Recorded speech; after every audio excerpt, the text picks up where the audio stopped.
Pemirsa, terima kasih pian masih bersama kami. Berita selanjutnya mengabarkan Bawaslu Kalimantan Selatan menggelar rapat koordinasi evaluasi hasil pengawasan wan pencegahan pada tahapan kampanye pemilu 2024 di Hotel Arya Barito, Banjarmasin. Pada pemilu yang diselenggarakan 14 Februari 2024 lalu, ada beberapa pelanggaran yang terjadi. Salah satunya adalah pelanggaran administrasi, namun bisa diselesaikan melalui ad hoc. Bawaslu Kalimantan Selatan menggelar rapat koordinasi evaluasi hasil pengawasan wan pencegahan pada tahapan kampanye pemilu 2024 di Hotel Arya Barito, Banjarmasin jelang tengah hari Rabu 17 April 2024. Kegiatan ini menghadirkan narasumber dari Kesbangpol Kalimantan Selatan serta Satpol PP Kalimantan Selatan. Nah, jadi sebagaimana kita ketahui bahwa kita telah melaksanakan pilkada. Ketua Bawaslu Kalimantan Selatan, Aris Mardiono, wetakoni Prima TV di sela-sela kegiatan memadahkan terdapat 75 hari masa tahapan kampanye pada pemilu yang dilaksanakan pada 14 Februari 2024 lalu yang menjadi peran Bawaslu Kalimantan Selatan dalam rangka melakukan pencegahan serta pengawasan sebagaimana yang diamanatkan dalam Undang-Undang Nomor 7 Tahun 2017 yang di dalamnya terdapat banyak aturan yang harus ditaati oleh peserta pemilu yang memiliki konsekuensi kada hanya pelanggaran administrasi tapi terkait pula dengan pelanggaran pidana.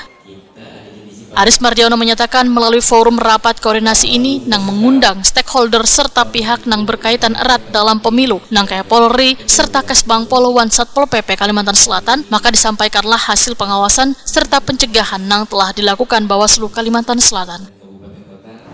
Nah, kami berharap dalam forum ini banyak masukan dari stakeholder terkait untuk menjadi bahan bagi melengkapi hasil evaluasi yang sudah disusun oleh Bawaslu Provinsi beserta Kabupaten Kota, yang itu sangat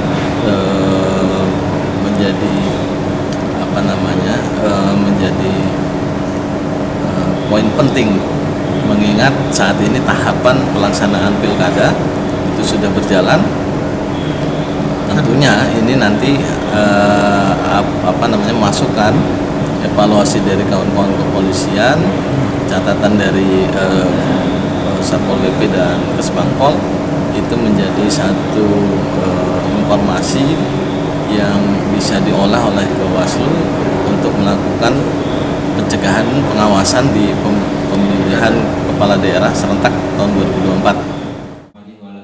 Aris Mardiono menegaskan pada pemilu yang diselenggarakan pada 14 Februari 2024 lalu ada beberapa pelanggaran yang terjadi. Salah satunya pelanggaran administrasi namun bisa diselesaikan melalui ad hoc, sehingga kada perlu diselesaikan di tingkat kabupaten kota melalui mekanisme yudikasi. Bawaslu Kalimantan Selatan, ujar Aris Mardiono, melakukan pula pencegahan baik berupa himbauan maupun pada pelaksanaan pemilu. Bahkan ada pelaksanaan kampanye yang kada memberitahukan kepada kepolisian, maka kampanyenya diminta untuk dihentikan. Kampanye peserta pemilu yang tidak dilengkapi pemberitahuan kepolisian, itu kita minta kampanyenya dihentikan. Ada juga kawan-kawan dari DPR yang melaksanakan reses di masa kampanye, yang mana yang bersangkutan juga menjadi peserta, itu juga kita imbau dan cegah sehingga dalam pelaksanaan reses itu tidak ada muatan kampanye, murni melaksanakan tugas konstitusi sebagai wakil rakyat. Kemudian juga ada beberapa hasil pengawasan yang juga berproses di Sentra Gakumdu, yang salah satunya itu di Hulu Sungai Utara yang akhirnya berlanjut ke pengadilan.